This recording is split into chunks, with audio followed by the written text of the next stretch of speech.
Work, you dogs!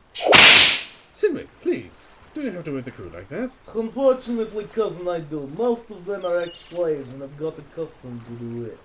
Now it's more like a slap on the back rather than a punishment. Boy, quit slacking off. Sorry, my boys, sorry. Some of them like to be verbally abused. Watch this. Work faster, you scum-sucking vermin! Yeah! Ah, that's better. So, where are we headed? I don't know where our final destination is, but the talisman is pointed that way.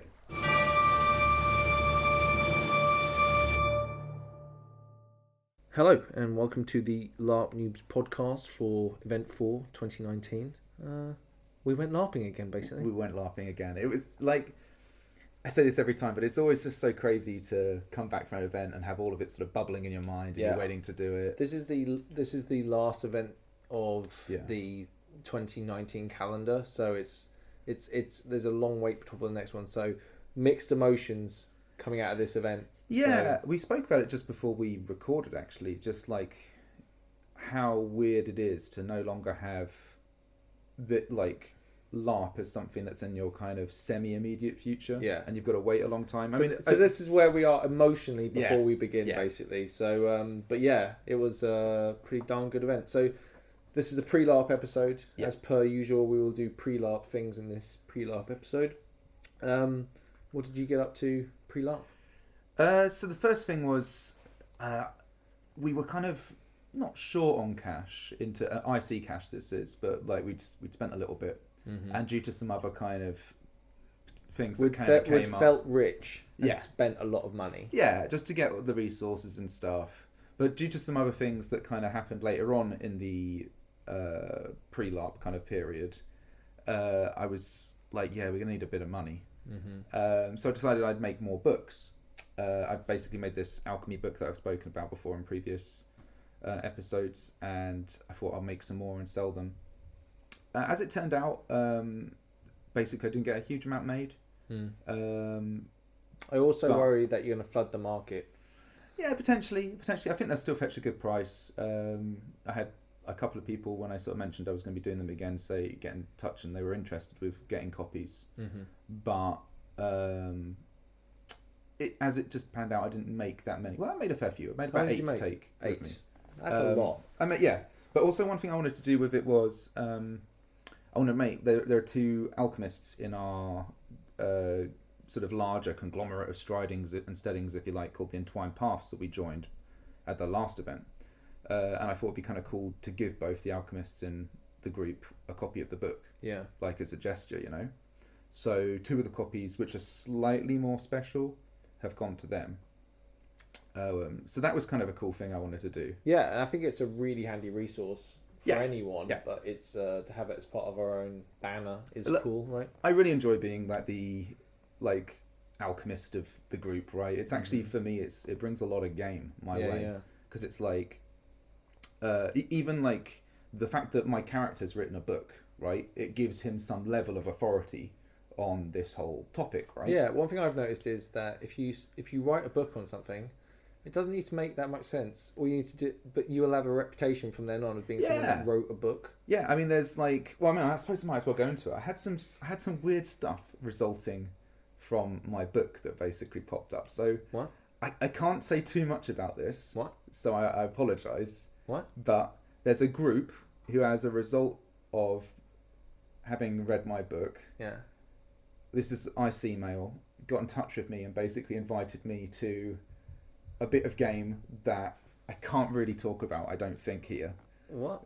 But it was very interesting to have like something that you do, like, and I honestly never made it for this point.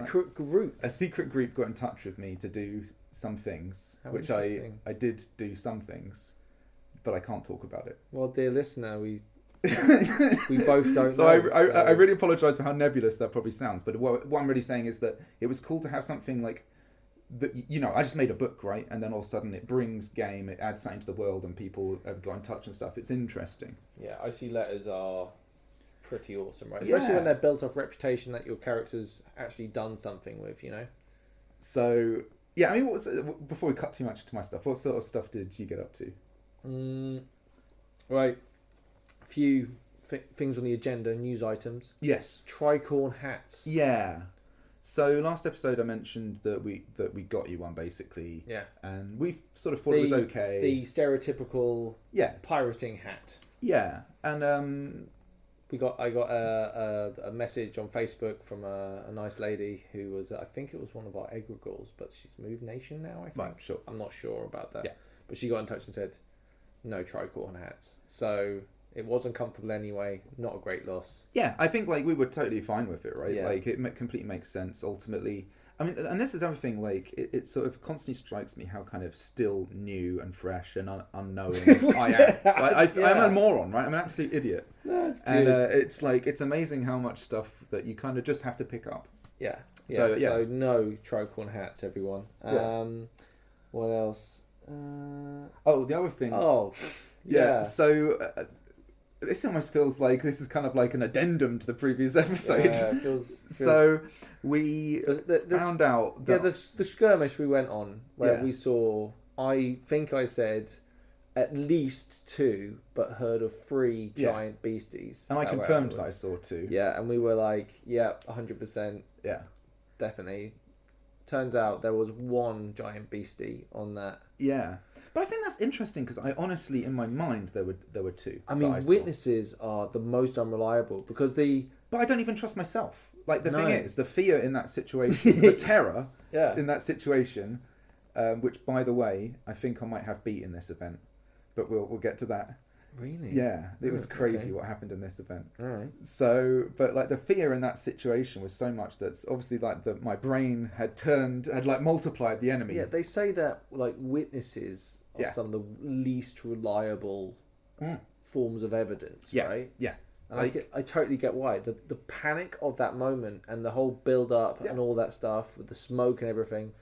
It's amazing. Extremely unreliable witnesses, basically. It's amazing that like LARP has this really weird stuff of like obviously you always know it's fake and you always know you're safe, right? And that you can be safe in a moment. But you can cry at a movie, you can be scared by a movie. But it's interesting to be in that moment, right? And to embody a part of that moment and to suddenly be like fear, but not fear in like real impersonal fear, but as in like I was terrified. Yeah, right? Yeah. No. It's hard. It's kind of interesting, and the fact that your brain does all of the things when you're afraid that your brain would do. I think there's a lot of group think in that as well. I think you read off other people's emotions, and there's a I don't know. It feeds into itself,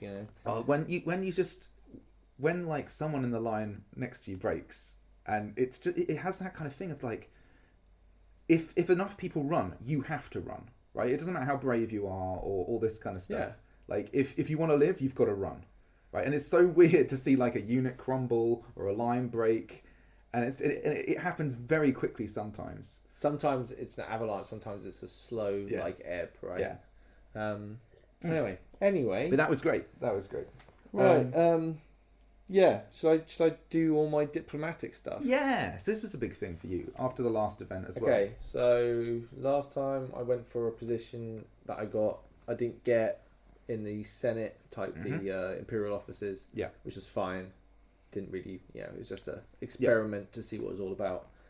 This time round, I tried to go for it. So I found out that there was the ambassador to Yarm. Yarm is how I think it's actually pronounced, which is a foreign nation, right? Explain what that is in terms of like what it means to have a foreign nation. Right, so you have the empire, which is made up of the nations that are part of it. Yeah. There are barbarian nations, foreign nations, usually the ones that are like bordering us, we're at war with in some capacity, like the Druge, Jotun. And they're classified as barbarian, right? They're classified as barbarian, which means that all of the rights, basically you can kill, you can openly kill anybody who is classified as barbarian.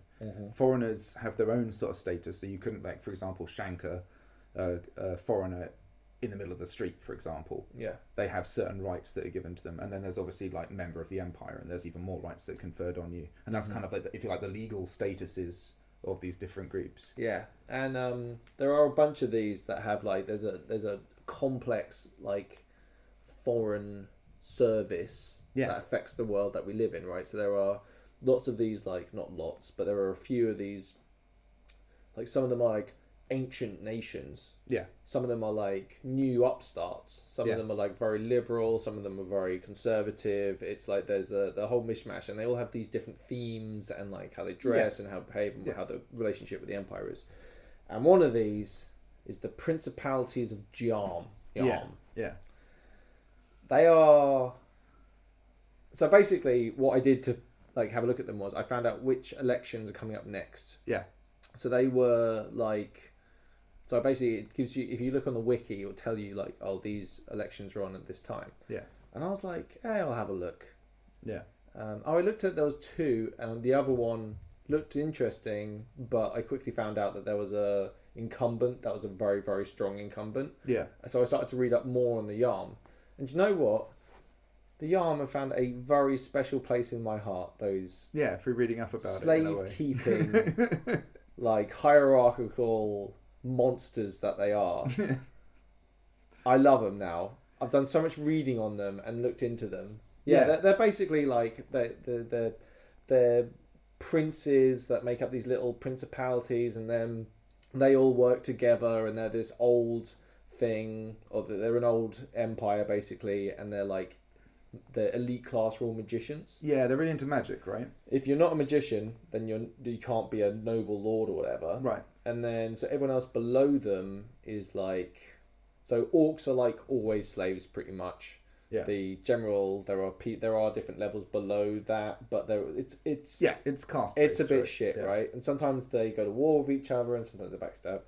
Anyway, they also keep slaves, which the Empire fucking hate for having signed the Liberty Pact, which is all the places in the world who don't keep slaves have all signed a pact together to say that we won't trade with slave nations, or they won't take profits from slaves.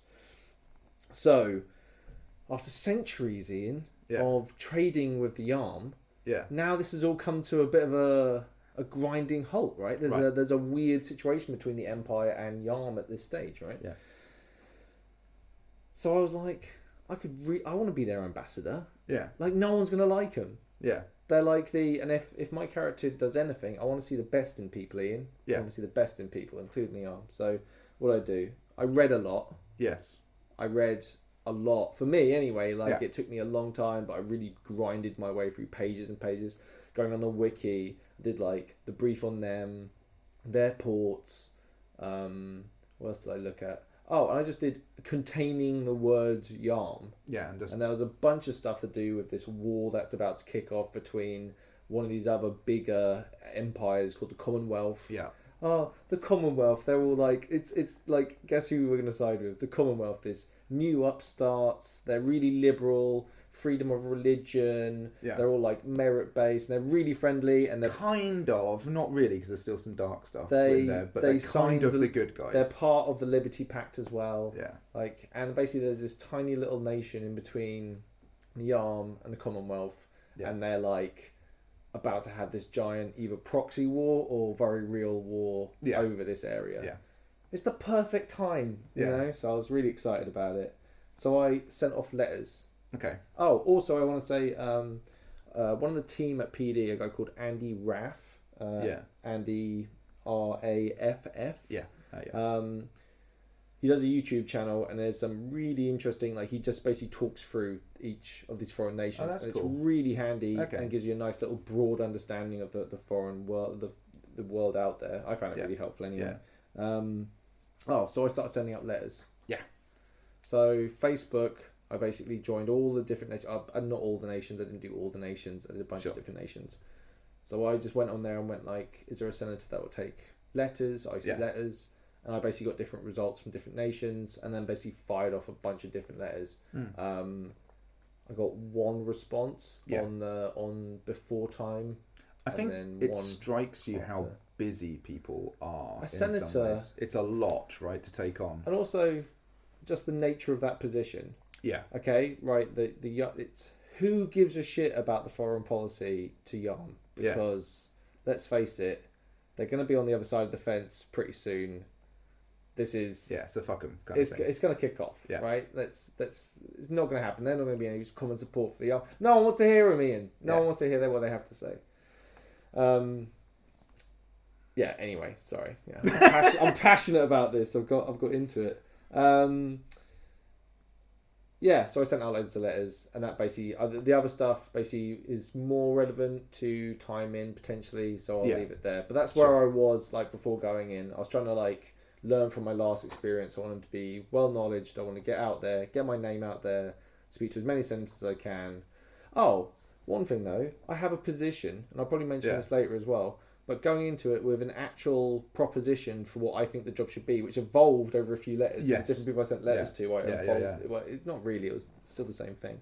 But I'll talk about that later. But basically, it's interesting to go in there without just knowledge. Yeah. It's now a very different thing to go out there with like, no, this is my character's position on this, right? Like you can argue me on my point, which was I was like quite interesting to try and go to bat with. You know? Yeah. I think that's one thing you did really well was you didn't just read the wiki and memorize that to an extent. You kind of actually formulated an idea of what, as you say, what you wanted to go into the situation with and a point you wanted to make. Yeah, and my initial reaction to the nation was they're a bad lot. Like I disagree with like OC. Yeah. They're awful. Yeah. They stand for everything I don't like in any society. But as you said, your character, who's called Gellert, he's, as you say, he kind of tries to see the best and the promise in what people and individuals may become, rather than what they are now. And I think that I think was a really good match with your character, was to take essentially like a massive like nation of bastards and try and sort of like, improve the situation. Yeah, right? and there was also we'll go into it. We'll go into it. But I think it was interesting. Do you want to do some of your things? Yeah. So I guess it was then for me really about what I wanted to improve, like with it, both my soft kit and the camp and things. So for my soft kit, I really was, and this is something I think you do better than me, and just a whole bunch of other players that have observed, is the idea of like layering your kit and having different textures and different things. And I'm talking like more about your soft kit than your armor, because I put so much stuff into an effort into obviously making my armor that really my soft kit was a bit weak. I felt like it was basically just trousers and a shirt. You've always had like necklaces and things like that. I literally walk out wearing my armor to most battles. But my soft kit's definitely developed. Yeah, I think yours is actually really... You have a look, right, is what I mean, right? And my character had a fairly generic look. So I really... Well, kind of, yeah. I wanted, like, Talis to sort of develop a bit more anyway. So I've set around this idea of, like, maybe Talis has got, like, a sash. And it's, like, a fancy sort of a material, right? And it's got a little bit of trimming. I'd like to talk about this at the event. Yeah. But the fancy pants Talis type attitude, like you're flexing a little bit now. Yeah, it was cool. I enjoyed it. Starting to believe the hype. So I wanted to just play on this idea that like my character, as I say, we'll get into it a little bit, but I wanted to play on the idea that my character has sort of changed a little bit and sort of express that through kit, and also just improve my look, like just visually. I think it looks a lot better to have more textures, more kind of things on my costume. I want to do some more later on. I want to try and like add just tat and stuff that's kind of coming off me, just more things, just to really kind of bulk up the appearance of my soft kit. So that was something really fun to do. Other than that, it was camp improvements. So camp improvements. Yeah, stuff for our actual camp that I wanted to do. The clock. So I got a clock, that looks like it looks like a tree trunk basically with hands on it. Yeah, but it's useful, right? The amount of times that you're sitting at camp and you just want to know what sort of time it is because you have no frame. It's nice just to glance up and be like, it's 2:00. And actually, this happened a bunch at the event, right, where we actually were sitting around. And our camp one, the other thing that I wanted to do as well, and this leads into this, was actually bring another one of these boxes to sit on. So now we've got these 2 boxes that each sit 2, possibly 3 people. And about 3-4 seats, so we can actually sit quite a lot of people around our camp. So that was totally a really cool thing to do. To then have that coupled with a clock that you could kind of look up at, I think a bunch of times in the event we were back. It makes our campsite a bit more replaceable by other people, because before, if you just have enough seats for you and your crew, then only you and your crew can sit there. Exactly, and then people have to stand around. It's kind of awkward, and sometimes you want people to sit down. And stay. We have sometimes you don't, obviously, which is the double-edged sword of having more seating. Yeah, what's kind of interesting is our camp has improved. I mean, it's not that it's by no means the best camp, by the way. There's some absolutely beautiful camps. For Murder Rally, it ain't bad. Yeah, right. I think it's okay, and just through having a fire and having some seats and stuff and an awning, all of a sudden people will just quite literally stop and talk to you, like complete strangers. Will spend some time and ask you about things, ask questions. Yeah, I'm one of those people that will sometimes walk up to the really nice camps and ask if they're a bar. Yeah. You're like, are you a bar? No, we're just camps. Really, right? really it's nice. like, don't worry about it. I went this Dornish. Actually, sometimes they'll offer you a drink. Actually, so I went this Dornish camp last season, and it was like full on, like massive oak table kind of thing in there with like. All of it was decked out with flowers and cutlery and all kinds of things. What? There were drawers on the side. It was ludicrous. I don't know how it was nicer all than my house. Yeah, it was nicer than my house.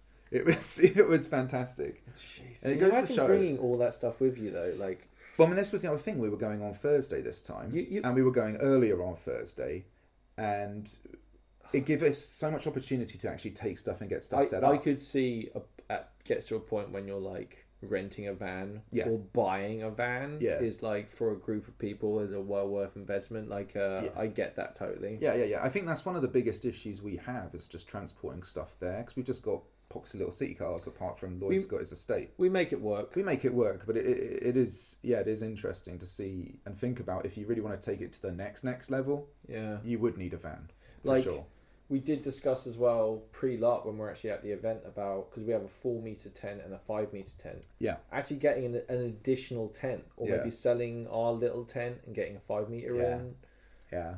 I mean, it's a question of it's money and effort. It's a lot of fucking about, man. And then are we gonna have like, is it an IC tent all the time? Like there's the temptation to do a proper IC tent is very strong, but it's the logistics of it. Yeah, which is difficult. I'll get into IC tents later. Actually, it was interesting. Okay. Other than that, so I got one thing that happened was during the course of the period between, I got invited to a poker game. So basically, because obviously I'd been gambling in the previous episode with Farron. Basically, I just got this invite to this poker game with the Seawolves, who are the people who actually we as Navarre have paid to fight and protect. Protect the healers. I want to just say right now, I did not get an invite to the poker game. Ian had to be like, any spare seats, and they were like, yeah, well, there's a queue, so now you're on the back of the queue, and it's like, no, I like poker. It's not an issue, whatever. But that was really cool. The idea of like a mercenary company, it was. I mean, when we get there, we'll talk about it. But it was cool just to be like me and a mercenary company have an opportunity to gamble. Yeah, they're cool dudes as well. Like, really cool. It was awesome. Yeah. Other things, I wanted to do a meeting for all of the Navarchers, and this was maybe a bit contentious with my group because they've got this whole kind of Talus's loyalties kind of thing, which is all good fun. We'll talk about that. We'll talk about the event. But I wanted to do a meeting for the Navarchers because one thing was we've got quite a lot of new people who kind of come into the military unit. Yeah. I think it's a really good. It's a really good idea to get people together. So I just got all of the people. We ribbed you about it, but it's a great idea, and I think it's great. It's great that you're doing it. I think it was really beneficial actually, just to get everybody together. I've got a terrible memory for names, by the way, so I think I've probably forgotten most people's names who were there. I apologise for that. I forget key people in my days live. When I'm playing, I have no idea what their names are. Or I remember their OC name, but not their IC name. It's weird how my brain works. It's just my brain is awful at names. Anyway, but that was a really cool thing to do and arrange. And one thing that I also wanted to do was I wanted to get the logo of the Navarchers like printed on like leather. So I found this place that will basically print on. You can multiply your pattern you can do your pattern multiple times on a sheet of leather basically, right? And then you can cut out those afterwards. And then I had these essentially like 10 by 15 centimeter bits they're of like leather with the logo on. patches, right? Yeah, like and they're large like patches. 2.5 mil thick bits of leather that have been printed, and it's basically green with this kind of gold circle of thorns and three arrows in it. What do you intend people to do with this? I thought maybe they could they could just add them to their kit, or my thinking was maybe people would turn them into braces. Put a bunch of holes in them, and basically then you could tie them on your arm and stuff, or add them to other bits of kit. Interesting. I just thought they'd be a cool thing, right, really for everybody, right? That's outstanding. Yeah. I had like 15 of them. I gave 14 of them out at the event, but we'll go into that more at the event. But it was cool. It was a really nice thing to do. I really enjoyed doing it. That's awesome. I wrote a limerick. Yes, you did. Which I didn't know anything about. No. I suppose maybe we should get to that at the event as well. Ian is extremely tricksy. Yeah. But because of that, I like to try and bring at least something of tricks. Just a little bit tricksy, just keep you on your toesy and to let you know that you're not the only one that can do it, I know. So, Songs and Stories, I was like, I've got to do something for Songs and Stories to do with Ian. I think Callum was asking me. Who was asking me? I think it was either Callum or Tom. Someone was talking to me about limericks. Yeah. And I went, oh, that's a good idea. And I was at work, I had nothing to do, so I was like, how do you write a limerick? So I literally Googled how you write limericks. The structure of it, all that stuff, and for real, I had to go through it and like really work out how does a limerick it structured. Yeah. I have no knowledge at all about poetry, so and I wrote a limerick, which we will get to in the main last bit. But honestly, dude, it was a lot of fun doing it. I know it's anyway. We'll talk. We'll talk about it. It was really good fun. Exciting. And really nice. I'd actually wanted to do there's a couple of things. Like I wrote a song. There's more of a comedy song that I wanted to perform. I just got a bit nervous about performing it, so I decided I wouldn't do that one. If it's the one that me and you were going to do together way back, you should definitely do that. Yeah. It's actually getting, it's difficult, right, to stand up in the circle and do stuff. But I think I really do need to go and just do it, to be honest with you. Hell yeah. Okay. But there's also, I also wrote one for the Navarches as well, which is just a solo, because the other one was a two-person thing. Mm-hmm. So this was just a solo song that I could sing myself. It's got a fairly repetitious chorus, and it was sort of like, something that I could probably throw in and do maybe as like an easier thing. So I might do that one as well. So you say a slower song? No. So it's got more repetitive kind of choruses and stuff. But it was like... Yeah, it's simpler. I would do... I think the heartfelt song is one of the hardest things you can do. Let me put it this way. The respect I have for some of the story people is like... But also it's a tiny little limerick that I was going to go to war with, which is at best 10 seconds of standing in front. Man, we'll talk. Anyway, sorry. Songs and Stories is amazing. Let's talk about it later. I've been training for my 10K again. Yeah.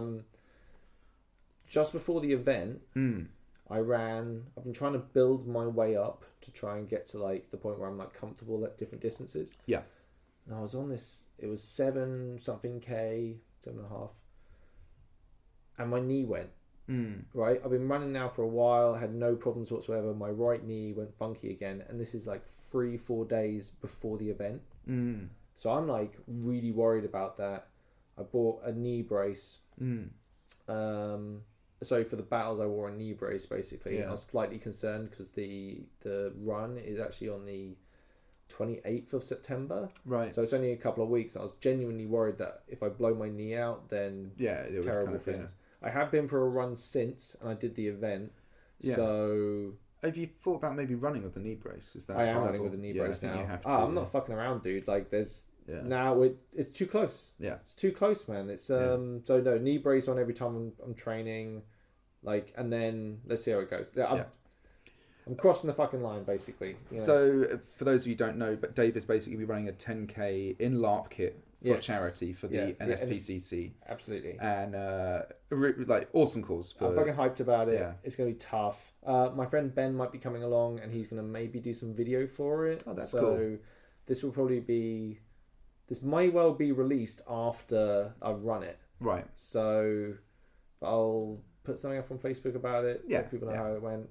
If you want to donate, obviously you can donate. I've left a link on the Facebook page, and there'll be a link in the description as well. So, your shekels, whatever you got, a couple of quid here, a Yeah. dollar there, fire it all in. Yeah. That'd be fantastic. It's for a really good cause. It's a really good cause, yeah. and I will suffer for it. You will suffer for it's it. gonna suck. Yeah, it's so going to much be really balls, hard. man. I think the hardest thing is to be running with the shield and the sword.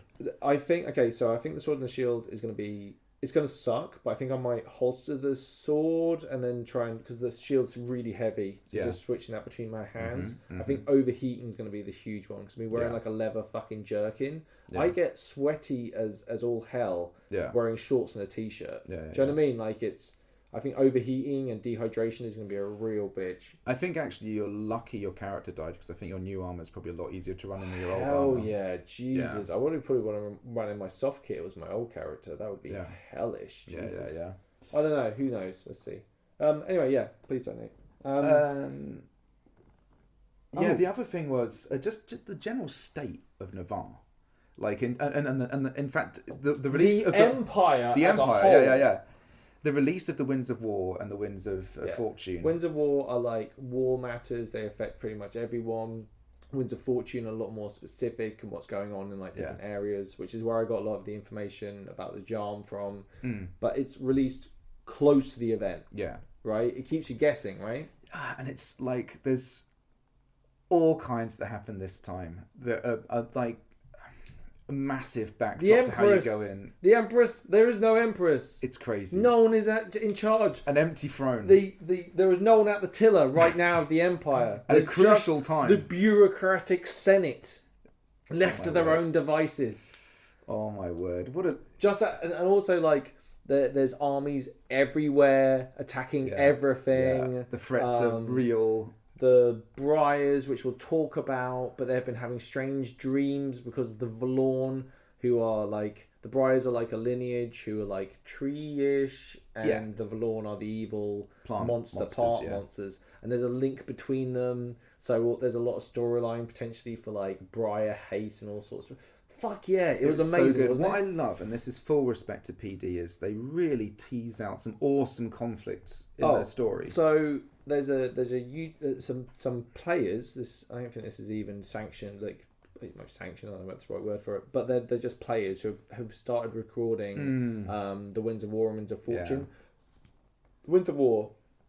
Okay, that's a big task. Anyone that knows that recording audio and editing it and putting it out. Yeah, it's a big job. It's a job, but it's an achievable job, right? Yeah. These crazy people went out there and did the Winds of Fortune and all the Winds of War. And did it well, right? It's well narrated. Like, imagine me, which is the Batman movie with Jim Carrey? He's the Riddler. Yeah. You know the one I mean? Batman Forever? Returns? Batman Forever. Yeah, I think it's Batman Forever.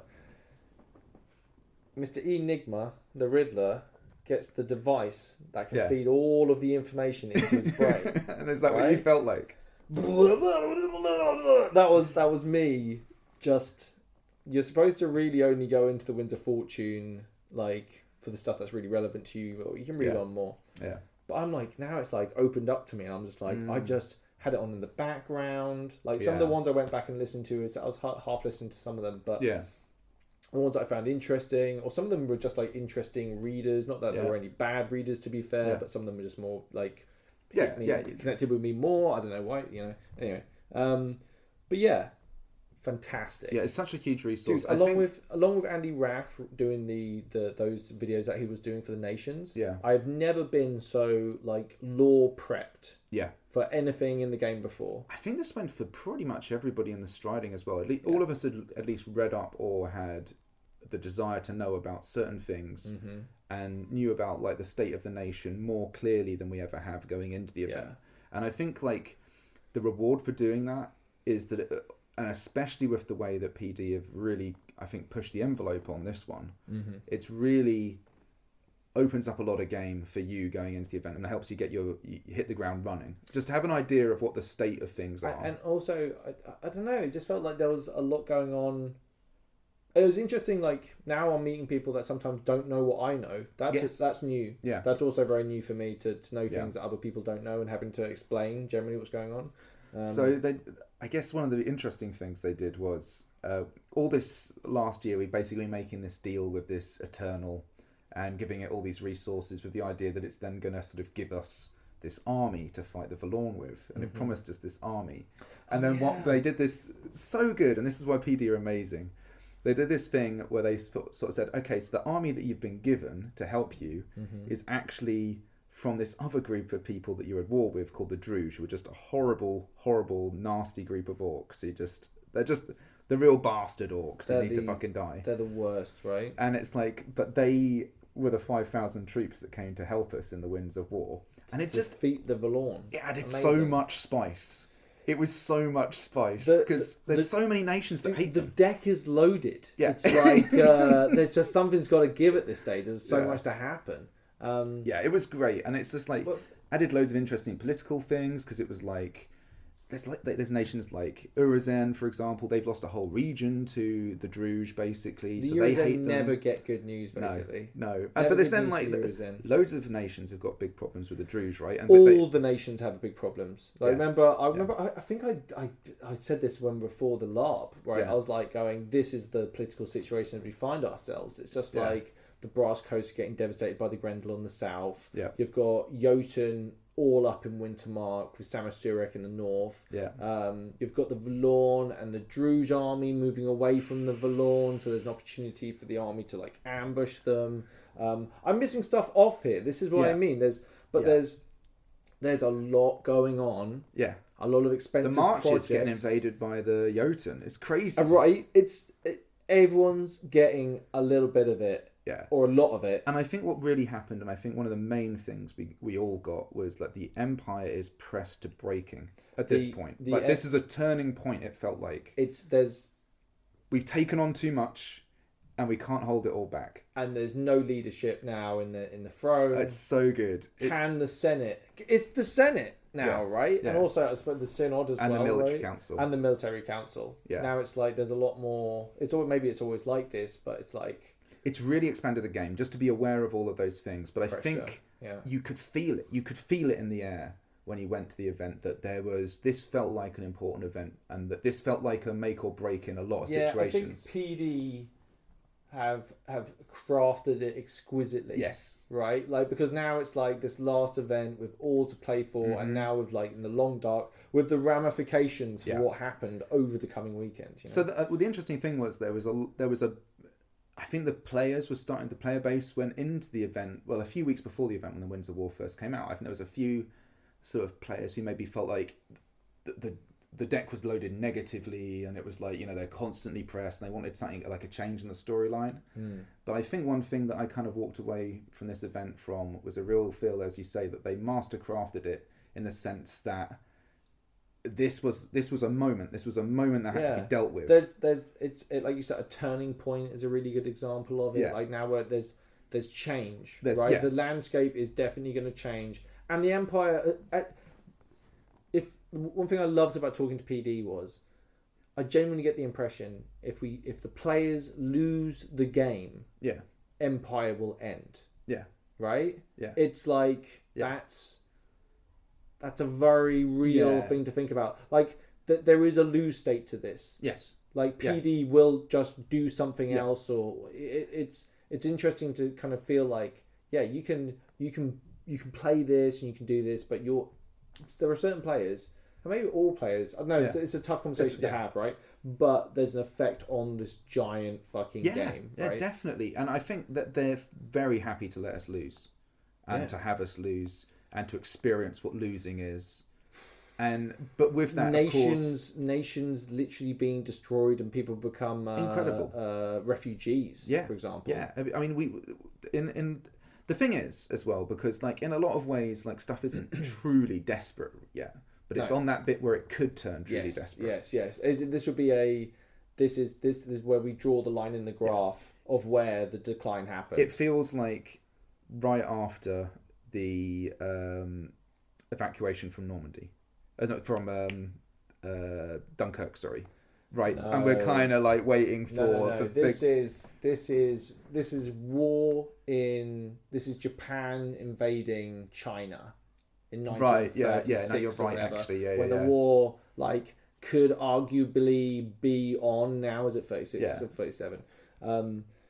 the war could be on now, or whatever, right? Yeah. It's who knows? And then it's going to build and build and build. Yeah, like I said, like the Liberty Pact. Yeah. There's a lot of stuff home and abroad that could be very interesting. Anyway, but yeah, we're going into this way too much. But I think it really speaks to the fact that going into the event, this felt important. It felt meaningful. It felt like there were actual decisions that the Empire could make, and the Empire was in a situation where something had to happen. Yeah. A decision had to be made, and I think it's interesting what happened from that, and we'll get to that in the event. Is that? I think we're fairly good.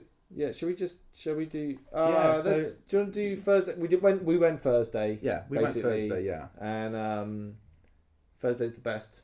It's amazing, and I think that one of the big things this time was that the idea that we wanted to go up earlier, and because there was obviously with it getting darker, a bit earlier. I think it worked though. It worked. It was light enough to do all of the tents and put everything up and get everything ready, and that makes a huge difference.